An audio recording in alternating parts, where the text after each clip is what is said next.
મિત્રો ભાવનગર જિલ્લાના હાથબ ગામે આવેલા હાથબ બંગલા પાસે એક વાડીમાં ખેતમજૂરી કરતા શ્રમજીવી પત્નીએ આજે સવારના સમયે કોઈ અગમ્ય કારણોસર એક ખરાબ પગલું ભર્યું હતું।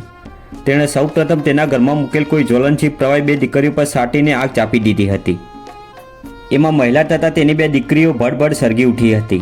આ બનાવની જાણ પતિ થતાં આસપાસના લોકોને થતાં સૌ કોઈ દોડી આવ્યા હતા અને મહિલા તથા બે દીકરીઓ પર લાગેલી આગ બુઝાવી હતી।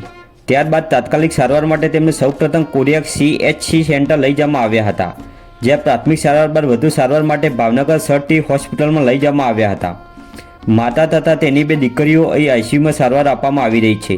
અહીં ત્રણેયની સ્થિતિ અત્યંત નાજુક હોવાનું તબીબોએ જણાવ્યું હતું। મિત્રો, આ બનાવની જાણ પોલીસને થતાં પોલીસ કાફલો ઘટના સ્થળે દોડી આવ્યો હતો અને ભાવેશ તથા અન્ય પરિવારજનોના નિવેદનો નોંધી વધુ તપાસ હાથ ધરવામાં આવી છે। મિત્રો, આ ઘટના બનતા આસપાસના સૌ લોકો ચોંકી ઉઠ્યા હતા। તો મિત્રો, આ મહિલાએ જે પગલું ભર્યું એના વિશે તમે શું કહેશો તે કોમેન્ટ કરીને જરૂર જણાવો।